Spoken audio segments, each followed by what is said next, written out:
the flag of the United States of America and to the republic for which it stands, one nation, under God, indivisible, with liberty and justice for all. Call the roll, please. Trustee Guyer. Here. Trustee Spurling. Here. Trustee Lee. Yes. Trustee Betzinger. Trustee Youngerman. Here. And Trustee Marisak. Here. All right, we do have a quorum this evening. Move on to our first item, public comment. 2-minute opportunity for any member of the public to address the board on any topic. Going once. All right. Moving on, we'll go on to the public hearing for Aurora University. I will open up the public hearing and then turn it over to staff for an intro on it. Well, I think at this point, staff would just seek if there's any public comment, and we'll address this item under items for separate action, item A. Okay. Is there any public comment on the Aurora University public hearing? Okay. Hearing none, I'll close the public hearing. I'll move on to the consent. I'll read the items and entertain a motion for approval. Minutes of the village board meeting of September 9th, executive session minutes of September 9th, accounts payable through September 18th, accounts receivable report for August of 2019, the water usage report for August of 2019, appointment of Joe Yen to Plan Commission and ZBA, correct? Doesn't say that, but and ZBA, to fill a vacancy through January 31st, 2023. The reappointment of Kendall Wilson to the Board of Police and Fire Commissioners to a term through April 30th of 2022. And Resolution 2019-012, updating the membership requirements for the Montgomery Development Fund Committee. And then item I is appointments to the Montgomery Development Fund Committee. And the last item is a jurisdictional boundary line agreement with the City of Aurora and the Village of Montgomery. So moved. Second. Trustee Youngerman. Yes. Trustee Marisak. Yes. Trustee Guyer. Yes. Trustee Spurling. Yes. And Trustee Lee. Yes. That carries 5-0. Thank you. Under items for separate action this evening, we have Resolution 2019-013. This is approving the issuance by the City of Aurora of its adjustable rate demand economic development revenue bonds for Aurora University. That'll ask Justin to tell us what's going on. Thank you, President Brawley. The City of Aurora is issuing tax-exempt private activity bonds on behalf of Aurora University. As part of it's called a TEFRA hearing, Tax Equity and Fiscal Responsibility Act. Anytime that private activity bonds are issued, it is required that wherever those improvements have been made, whether it's that those improvements will be made or they're refinancing debt that paid for improvements at Spartan Athletic Park. Since that is within Montgomery, we are required to have a public hearing, and then we're also required to approve a resolution for those bonds. If there's any questions, I can take those at this time. Are we on the hook for anything? We are on the hook for absolutely nothing. Any comments for staff? Is there a motion to approve? So moved. Second. Go ahead. Trustee Marisak. Yes. Trustee Guyer. Yes. Trustee Spurling. Yes. Trustee Lee. Yes. And Trustee Youngerman. Yes. And that carries unanimously. Thank you. Thanks, Justin. Under items for discussion this evening, we have home occupation regulations. And I believe Director Young has an intro for this item. Yes, thank you, Mr. President.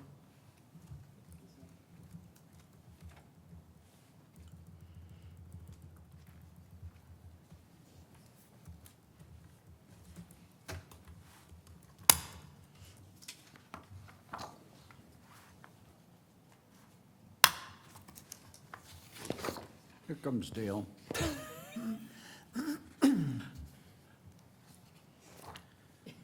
Nice hat, Dale. Got it. Okay, thank you. Sorry about that. Thank you, Mr. President. Tonight, we're just having a discussion related to home occupations and specifically home occupation parking. As you're well aware, the village does not prohibit overnight parking on the street. In many cases and in a lot of different neighborhoods, we have general contractors that obviously are residents of the village of Montgomery, but they bring their work trucks home, they park in the street overnight, they leave in the morning, and they come back after their work shift, and the trucks are parked either in their driveway or in the street overnight. Much like what happens with some home occupations, and in a couple instances, we've had residents, adjacent residents to home occupations complain about the fact that there are trucks, in some cases, multiple trucks for an individual home occupation where they're parked in the street. Unfortunately, in some cases, they don't always move every day, but it's really no different than a resident parking in a street in terms of having a van, an SUV, or a car. It is an aesthetic situation to some because they look at the nature of a vehicle that might be parked in front of their house or next to their house. That is clearly a work-related or a contractor-related type vehicle or used in a profession, say an HVAC contractor or a general contractor with an open bed that might have equipment in a truck, and it's parked on the street. So with that in mind, and again, we've had some complaints from adjacent property owners with regards to their neighbors having home occupations with vehicles. We've talked about if the village board was so inclined to look at how those types of vehicles could be regulated. Maybe we limit the number of vehicles that could be associated with a home occupation. We could look at possibly requiring that those home occupation vehicles be placed in the driveway of the home instead of on the street.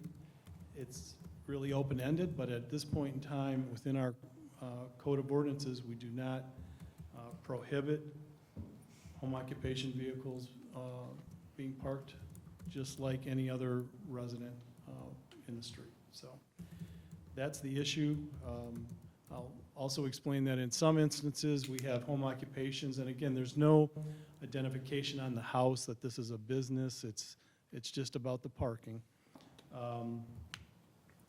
We have a situation on one of our streets where there is a home occupation, and the business is a painting business. And so there's a van, an unmarked van, that is parked in the street. Employees come and park on the street, just like anybody else could park on the street during the day. 2 or 3 employees come, take the van out in the morning, bring it back at the end of the day, the end of the workday, and leave it in front of the home that is the home occupation. So that's a concern to some residents, some neighbors, others, it's just part of what the nature of their street looks like, so. I bring this before you because, as I've said, we have a couple neighbors that are concerned about the aesthetics of what this looks like in their neighborhood. So, just wanted to get the opinion of the village board on whether or not the regulations we have in place are sufficient, or do we need to look at something different in terms of your perception of what any regulation should look like. Thank you. I bet we have comments. I have a and question. suggestions. Questions? Go ahead. Couple questions. And Director Young, you and I have talked about this a little bit. So just for clarification, the home occupation vehicle has a specific type of license plate? That's correct. But And not all. I'll let the chief explain maybe about the license plate numbers or letters. In particular, I believe it's based on weight of vehicle.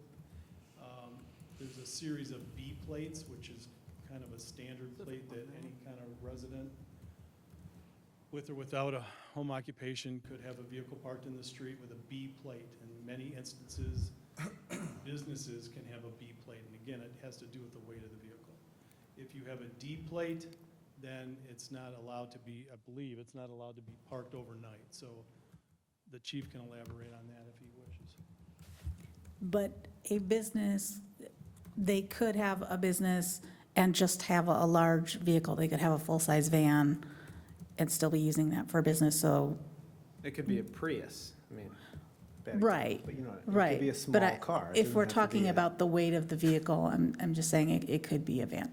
So my concern is if we say that these vehicles would need to be parked in the driveway, well, now are we pushing the other vehicles out onto the street? And we still have the same issue with having, Well, I think you'd be pushing, standard passenger vehicles that would normally be parked in the garage or parked in your driveway. Say you have a number of teenage kids in the house that they all Right. have cars, or, you have a classic car in your garage that you only bring out in the summertime. I don't know.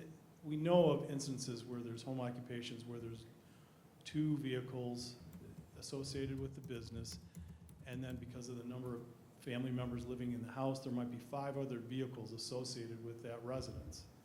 So they park in the garage or they park in the driveway with those vehicles, and then the work-related vehicles are parked in the street. You could flip the equation Right. and say, okay, and I'm not suggesting this necessarily, but an option would be to say, okay, those personal vehicles, your teenage high schooler or your kid going to college at Wabansie that lives at home, they have to park in the street now instead of your work-related vehicle. right, that's what I'm thinking would happen. If I put myself in the shoes of somebody who has that type of a business, and let's say I have 2 work vehicles, and now we require them to be parked in the driveway, well, I'm probably going to end up putting personal vehicles then out on the street. So we're not necessarily solving a problem if it's the number of vehicles that are parking on the street that maybe get to a point where they're in front of a neighbor's home. I believe that some neighbors would think that you're partially solving the aesthetic problem of what the streetscape looks like versus having the work-related vehicles in a driveway. You're not completely solving the aesthetics of the neighborhood, but you're improving how the street looks. And I know we're kind of splitting hairs here, but Right. that's what I think you would find the result. So people can park lawfully on the street, their personal vehicle or B plate or less, right? 20, overnight, whatever the regulations are. But do we want to regulate and say, if you are changing the character of your neighborhood? When folks bought their houses here in our town, I would hope they were fully aware that we allow street parking overnight. And so a residential vehicle, like my car parked on my street in front of my house, does not change the character of the neighborhood. But if you're parking your, B plate or several of them in the street, are you changing the character in which then the village, us, wants to get involved and say, you need to park those in your personal driveway and put your residential car in the street? Or do we not want to get involved with that? But if, for instance, the person that lives across the street from me drives a van, and it's a decaled van, and I know for a fact that's a D plate, but it wouldn't, to me, it's not,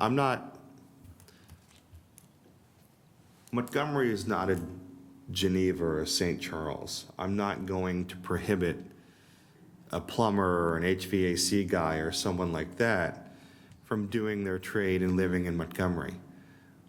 I will, if someone is doing a business and they've got multiple vehicles, there are a couple things that I'm concerned with. Okay, now you're running a business out of your home, which isn't against the law, but now you're kind of invading upon the aesthetics. That's not meant to be a business location. That's my first concern. My second concern is, okay, if whoever, painter or drywall or whoever is doing a business out of their home, are they paying the appropriate sales tax? That's my next question. That's a totally different thing. But for example, I drive a Prius. It's got decals on it. I'm lucky enough to be provided a vehicle by my employer and as well as a lot of other people. Am I hearing that we're talking about that Prius would then have to be on my driveway all the time and not be in the street? Or, how do I want to say it? Come back to me, I just forgot what I was going to say. I don't think that's what we're after, Steve. I think you're, and I drive around Aurora a lot. In fact, I get confused with Aurora and Montgomery when I see something sometimes. Their big problem right now is tow trucks. Just think if you have a tow truck driver and all of a sudden he starts tow truck business and he parks it in his driveway, or worse yet, parks it in the street. I put you right on the east side where there's 3 tow truck drivers, different companies. 2 are on the street and 1's in the driveway. And it looks like when you drive into that block, you look like you're into an industrial site. And I really did not believe that Aurora had parts where you could park a tow truck in your driveway, but they do, because the guys have been there all the time. Here it says work-related vehicles. One of these, and I think it was in Montgomery, 3 gray vans. No lettering, okay? 6 cars drove up, and I'm sitting there watching them. 6 people get out, or 3 cars pull up. 6 people get out, they go to the vans, they take their vans, and away they go, and they leave their cars in the street. Well, they leave the cars in the street because they got to get the vans out of there first, and you just leave them there. But what if that guy lived across from you? And you're going, first of all, it's a work-related. He's operating that business out of his house, and he's using that as a home unit where his workers come there to work, to get to work. But they leave their cars, and it's not a park. I mean, the streets are free, but I wouldn't like 6 cars parked in front of my house and his house, and that's what you're getting in this place, because he's working that business out of that house. And you reminded me of what I was going to say. It's, okay, if the gentleman across the street from me, if he's got a D-plate van, you know, he does his job. He's not running a business out of his street. He takes his vehicle and goes to the job every morning, right? That's fine, whatever. If you're taking another neighbor of mine has like an F-450 that he parks in his driveway. Here's the first thing. The HOA rules, or whatever they are, the annexation agreements, I don't know what they are on the west side, but is that appropriate for parking in a driveway? You talk about the aesthetics. If you've got F-450s or whatever parked in your driveway, that's not necessarily the neighborhood aesthetic that we're looking for. But then if someone's got a van, the gentleman across the street from me's got a van, should we restrict it based upon the type of vehicle that it is as opposed to the plate? Like if guys, you know, you've got an HVAC guy that lives down the street, you've got a plumber that lives here, you've got a crane guy that lives down here or whatever, and they've got vans or decaled vehicles or something, they're not running businesses out of their home. Their business is someplace else. That's the vehicle that they take home. If we can identify the businesses that are running out of, and restrict the businesses that are running a business out of a residential area like that, and identify those where they're coming back, and then say, no, you can't do that, that's not appropriate for a residential neighborhood. I mean, does that make sense? You lost me. You lost me on that last I part. kind of lost myself there, too. There's a couple challenges that go along with this, because in Denny's example of, say, and I'm not aware of 3 vans at one location, but let's assume that that's a situation that we would have in town, and you have 3 vehicles coming in, dropping 6 employees off. The challenge for the police department, and I don't mean to speak for the chief, but the challenge for the police department is they come through at noon, there's 3 vehicles. They look like 3 vehicles of any other resident that lives on that block.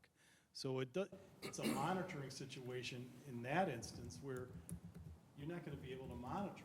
You're not going to be able to know, well, this car is okay because it's, you know, somebody visiting their sister versus 3 or 6 employees coming in, 3 vehicles, and the vehicles are there all day. Yeah, but these You can't cars, monitor that. you can monitor it after You can the monitor work. the 3 vans. that's Right, the for sure. 3 vans are sitting there all night and in the driveway, and they're not lettered, they're not really doing anything bad, should we say, except he's running his business out of that house, and the people are coming to get it, Right. to get the vans at his house, and they leave. I think what it They're comes leaving down their to is- cars there, so now in snow, what are you gonna do? Well, they're legally and lawfully parked. On the right? street, that's fine. But what, and again, I kind of struggle with this. I don't want to overregulate something because we have, to be quite honest, maybe 3 homes that are abusing the system. I have neighbors, maybe it's more, and I shouldn't put a number on it. I have neighbors that park 2 work vans on the street every weeknight. And there's been no issues. Nobody has raised a complaint, as far as I've been aware, and is a responsible neighbor in that regard. But the issue that you're raising is if there's a business that has a number of employees, Right. that brings additional cars to a residential neighborhood. It's tough because it's one, it's hard to discover it, but also this other scenario is more subjective. It's like, is this your work vehicle, is it not? The number of employees one is I guess, easier for us to ascertain. The only thing is, we don't license businesses, and we would have no idea and no recourse, correct? Of if somebody had 6 employees working out of their residential house. Not working out of it, but you know what I mean. The other thing is, if we were to cap, let's say you can't do that. Let's say we find a way to legally say that you can't do that. They're going to adapt and park those 6 cars, one in front of Steve's house, one in front of my house, one in front of your house, and nobody would ever know the difference because they're legally and lawfully parked on the street. I'm not really worried about it is bad for the neighbors to have these 6 cars parked there. But those 3 vans are there every night, all day, weekends, everything else. He is working his business out of that house. Which is allowed, right? Well, there Home are occupation. certain ordinances, but would he be if you changed it? Why should he be allowed to have all these trucks in his I yard? think that's the That's the discussion. conversation. That's where we need feedback from the board. Right, that's, Do we want to limit the number of vehicles that can be associated with a home occupation? Not prohibit it, but limit necessarily. So by example. Is 3 too many? Is one, If you have if, let's say, I have a neighbor that's parking the 2 vans on the street. Let's say we say 2 vans is enough to where you're not materially changing the character of your subdivision, of your neighborhood? Is that enough? Or is it 1? But then it becomes, in my opinion, a little bit subjective of staff to say, honestly, is a Prius a work vehicle that would change the character?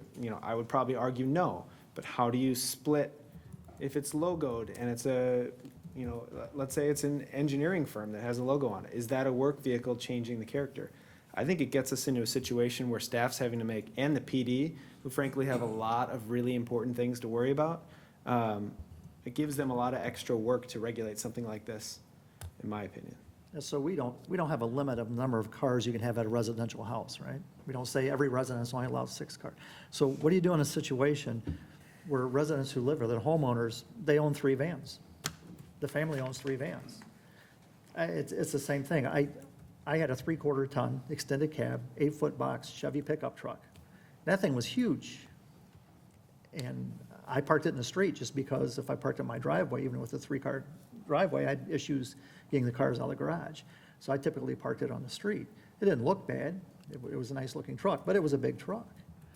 What do you do in a case, like what Denny is saying is, how far do you go? What if you have a case where people working in Chicago and they're carpooling, and 3 people come to that guy's house and park their 3 cars and jump in his car and drive them to Chicago to save the money?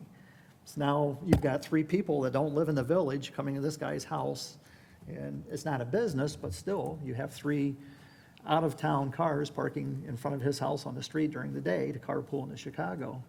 It's, it can be burdensome. And the big thing for me is the enforcement issue, because a lot of this happens at nights and on the weekends is when you're going to catch it. And I've talked to Rich about this before, and it seems like if things are parked in the street, it's a police issue. If they're parked in a driveway, it becomes a code enforcement issue. And so people can, game the system. So they know that on nights and weekends, the code enforcement guys aren't working, so they'll just park them, in the driveway. And then the cops aren't gonna touch them. This gets into a bigger conversation about the community service officer down the road, so that we have somebody that maybe can work off hours on the weekends to catch some things like that, and then they would have the ability to enforce both parking on the street and on personal property, and that's another subject, but, yeah, I agree. It could be tough to regulate this and to find out, and what's the difference between a van that says, ABC Plumbing on the side, and a van that the homeowner is just using? Aesthetically, it's the same van, just because it's got some lettering on the side. Because I've seen some homeowners' vans that are rusty and look bad. And then you see contractors' vans, aside from the graphic on the side, they're brand new. What would you rather have sitting on the street? A brand-new van with a graphic, or something that's rusting and falling apart? Right, That's- and do we want to put a certain type of burden on a small business to rent parking somewhere else? One thing that I had kind of thought was, if you, let's say by example, you have 4 or 5 personal vehicles that you park in your garage and your driveway, and then you're parking your 2 or 3 work vehicles that you're using out of this location on the street, is that something that we would say, your house is allowed 1? You need to, if you park your personal vehicles on the street, it's a residential street, residential vehicles, no problem. You can park whatever you want in your driveway because it's your driveway. And have we done anything to improve the aesthetic of the area? But can the village do that? Can the village dictate how many vehicles a home has before their home rule? Or even after their home rule, can they dictate that? I think we can not for total vehicles, but for work vehicles. I think, I think you can impose a limit. Most of the ones I've seen have been a blanket, no Class B plates on the street overnight or something like that. I feel like this is a really slippery slope, especially when we start talking about the aesthetics of a neighborhood. So Dan doesn't like blue cars. That's his aesthetic. Whose aesthetic? Who's determining that? Where's that bar and who's setting it? And then the other concern, don't we have an ordinance on the books that the vehicles have to move within 24 hours? I recall this from the past. So is that a way for the PD to be able to do enforcement on the weekend, because these vehicles aren't moving on the weekend, from what I'm hearing, that then on the weekend, they start getting tickets? We ticket them, and then that's the approach. So we come at it from a different angle. I'm not aware of a provision that says you have to move a vehicle within 24 hours. No? Okay. But it has to be a working vehicle on the road, right? I thought there was an ordinance where it was 48 hours. He's loud enough.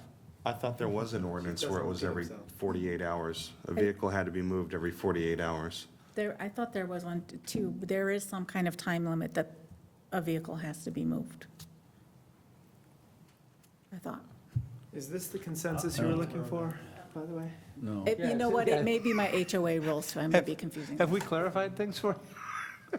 In our HOA, It could be an HOA rule. Yeah, it and may be, I know in my HOA, we do have a rule. Unfortunately, the village is not going to, through the code enforcement officer, monitor 20 different HOA restrictions regarding parking. Right. And nor do I want the police officers to be monitoring when a car moves on, how could they ever monitor all of that? I just don't see it. Frankly, there's more important things I'd rather have them monitoring. Sure, and what's the net benefit to the whole area by doing Right. that, if there actually is? And I'm sure I'm that we're not- going to get some comments from the, I guess, few homeowners who deal with this and live with this. I'm not against people having names on their truck, 'cause I have a bunch of them in my neighborhood that are plumbers, and they have one truck, and that's they work for somebody, like Platt Electric, and they work for Platt Electric, and they take their truck home because they go right away in the morning, and that's not a big deal. But when you're the home-based, and that's what you got here, a home-based business, you're not doing that. You're having everybody come to you, and then you're leaving everything right there. And to me, that, if you think, and just make you think of this, and you can go around, in fact, you go over into, not saying the area, but county. Guy's got 4 semis without the wheel in his driveway and backyard. 4 huge, and he gets away with it because county don't chase him on it. And he's running a business fixing these out of, and they're all the same thing on the side. So it's his business. He's running right out of a house. And to me, nobody's worried about it now, but just think if a guy, especially like I say in Aurora, they're doing more and more of this, these tow truck operators, and, you know, and we have one guy that drives a tow truck down our south end, but he takes it down to his driveway and he puts it away down by his house. Nobody even knows it's there. But these other ones are parking right on the street in a corner where you can't see, and the other guy's parking on his driveway, which looks bad, and people can't even walk down the sidewalk. But then It depends what type of business, I isn't a guess. tow but truck more than a B plate? Right? I don't know what a tow truck is. I know they're big, long ones. They're not the little short tow trucks. That would be bigger than a B plate then. Yeah. That's our ordinance, right? A B plate is the maximum you can park in a residential area? Overnight. Okay.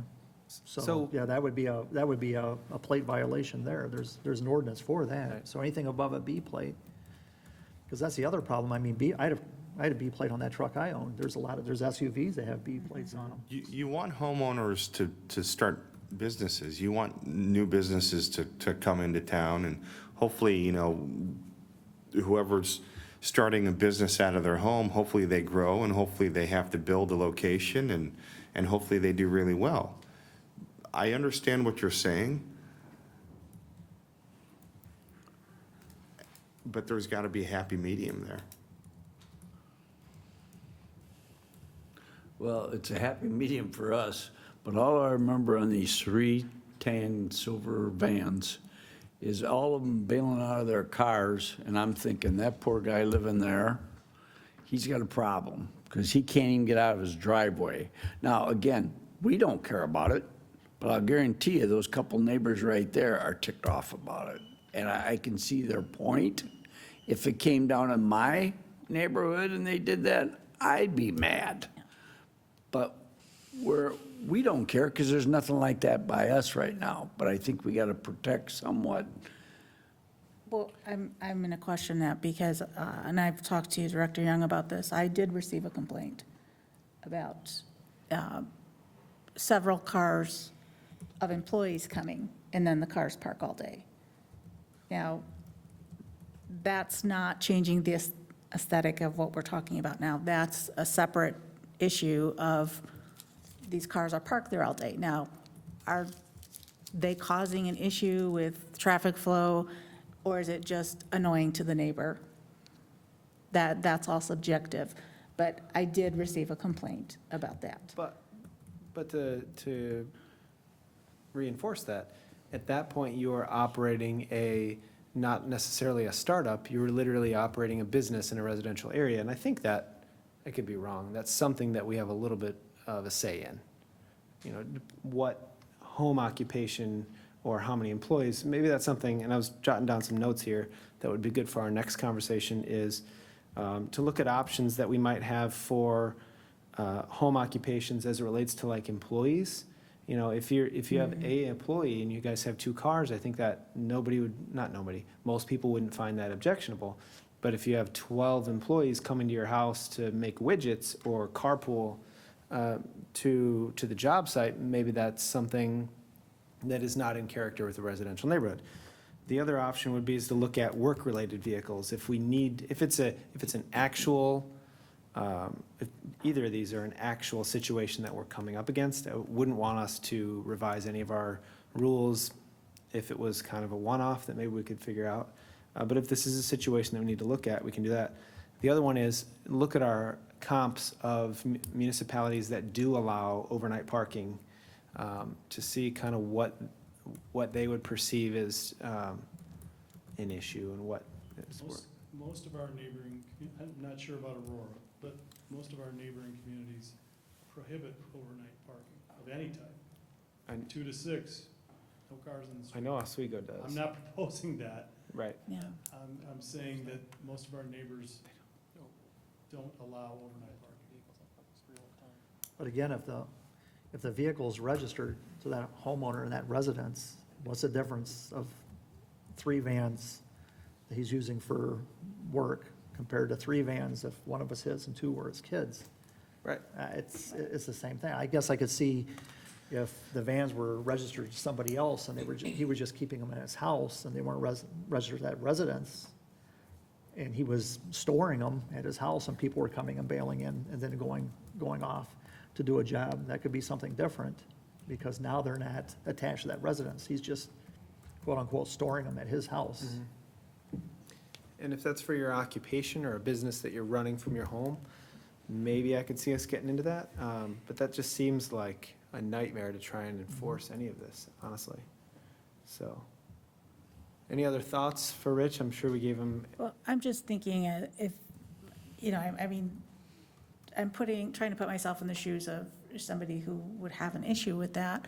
And I could see not wanting to have the vehicles parked right in front of my house. Sure. I could see saying, yeah, they should park it in their driveway. But again, going back to my very first comment, well, then you're probably going to have a passenger vehicle parked in front of your house if they have that many vehicles.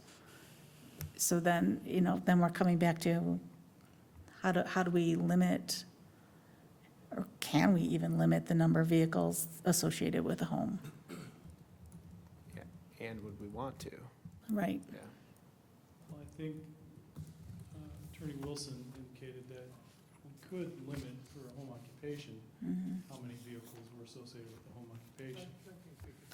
I don't think we can limit how many vehicles individual residence Yeah, has for residential purposes, let's say. right. Well, should we bring this back for a conversation at another meeting? Maybe do some research? Did that help at all, Rich? Yes, thank you. Okay, I'm still confused, so. Vicky's being kind. All right. Any other comments on that before I move on? Don't want to cut anybody off? Okay, I'm going to quickly read through this so Denny doesn't make any Packer comments. We don't have anything new or unfinished? Yeah, I real do. quick, just Go real ahead. quick. We had Arbor Day on Saturday, went really well other than the rain. It rained a little bit on us, but the event went well. And also, there's a sign, the Welcome to Montgomery, that's the actual sign, it's not a cardboard mock-up.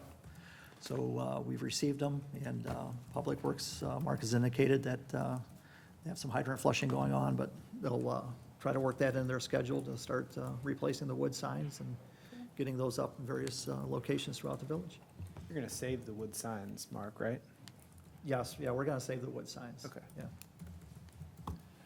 I just want to say that tonight we got the Bears game, so everybody wants to go back and look at it. And I bet on whoever the Bears play, and I don't even know who it is because I made so much money on the Bears-Packers game, but that's okay.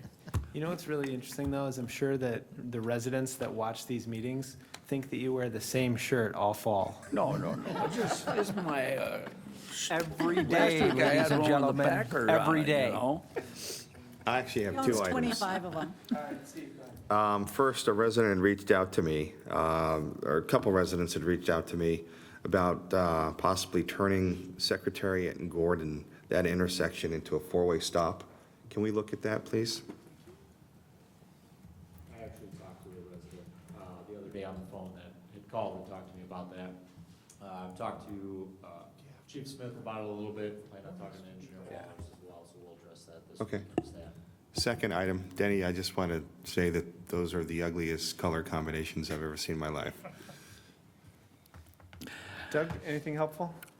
Yes, Halloween safety event's going to be coming up, the PD.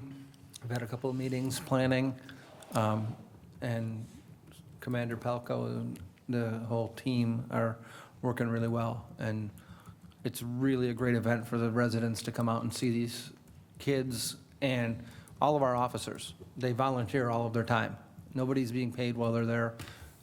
It's just a great community event. So I think it's October 13. 13th. Thank you.